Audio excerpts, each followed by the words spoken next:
ಬೆಂಗಳೂರಿನಲ್ಲಿ ಆತಂಕವನ್ನ ಹೆಚ್ಚಿಸಿದೆ suit case. ಮೆಜೆಸ್ಟಿಕ್ನಲ್ಲಿ suit case ಬಿಟ್ಟು ಹೋದಂತಹ ಪ್ರಯಾಣಿಕ, ಬಸ್ ಹತ್ತುವ ಭರದಲ್ಲಿ ಸೂಟ್ ಕೇಸ್ ಬಿಟ್ಟು ಹೋದಂತಹ ವ್ಯಕ್ತಿ.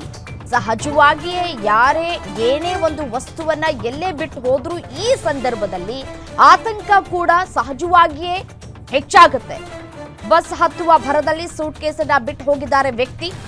ಮೆಜೆಸ್ಟಿಕ್ನಿಂದ ಪೀಣ್ಯಾಗೆ ಪ್ರಯಾಣಿಕ ತೆರಳಿದ್ರು. ವಿದೇಶಿ ಪ್ರಯಾಣಿಕನಿಂದ ಆದಂತಹ ಅಚಾತುರ್ಯ ಕೆಲಕಾಲ ಆತಂಕದ ವಾತಾವರಣ ಕೂಡ ಸೃಷ್ಟಿಯಾಗಿತ್ತು. ಸ್ಥಳಕ್ಕೆ ಪೊಲೀಸ್ ಮತ್ತೆ ಬಾಂಬ್ ನಿಷ್ಕ್ರಿಯ ದಳದವರು ಕೂಡ ಆಗಮಿಸಿದ್ರು. ಬೆಂಗಳೂರು ಟು ಸಕಲೇಶಪುರಕ್ಕೆ ಬಸ್ ಬುಕ್ ಮಾಡಿದಂತಹ ವಿದೇಶಿಗ ಬುಕ್ ಮಾಡಿದ ಬಸ್ ಅನ್ನ ಬಿಟ್ಟು ಬೇರೆ ಬಸ್ನಲ್ಲಿ ಪ್ರಯಾಣವನ್ನ ಮಾಡಿದ್ದಾರೆ. ಯಾವುದೇ ಅನುಮಾನಾಸ್ಪದ ವಸ್ತು ಪತ್ತೆಯಾಗಿಲ್ಲ.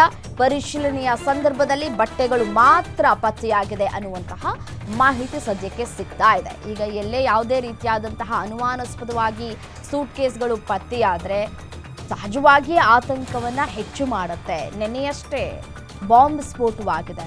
ಸೊ ಹಾಗಾಗಿ ಯಾರು ಬಿಟ್ಟೋದ್ರು, ಯಾಕಾಗಿ ಬಿಟ್ಟೋದ್ರು, ಅದರೊಳಗಡೆ ಏನಿರಬಹುದು, ಏನಾದರೂ ಬಾಂಬನ್ನು ಇಟ್ಕೊಂಡಿದ್ದಾರಾ, ಬಾಂಬ್ ಇಟ್ಟು ಇಲ್ಲೇ ಬಿಟ್ಟು ಹೋಗ್ಬಿಟ್ಟಿದ್ದಾರಾ, ಹೀಗೆ ಸಹಜವಾಗಿಯೇ ಆತಂಕಗಳು ಕೂಡ ಹೆಚ್ಚಾಗುತ್ತೆ. ಸೊ ಹಾಗಾಗಿ ರಾಜ್ಯದಲ್ಲೂ ಕೂಡ ಹೈ ಅಲರ್ಟ್ ಅನ್ನ ಘೋಷಣೆ ಮಾಡಲಾಗಿದೆ.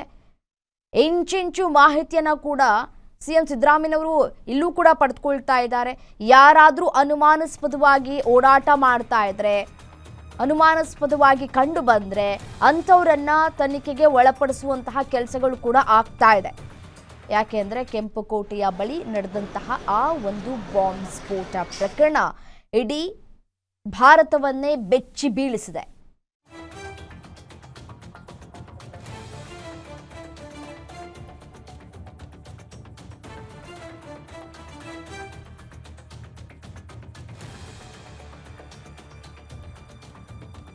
ದೃಶ್ಯಾವಳಿಗಳಲ್ಲಿ ಗಮನಿಸ್ತಾ ಇದ್ದೀರಿ, ಮೆಜೆಸ್ಟಿಕ್ನ ದೃಶ್ಯಾವಳಿಗಳು.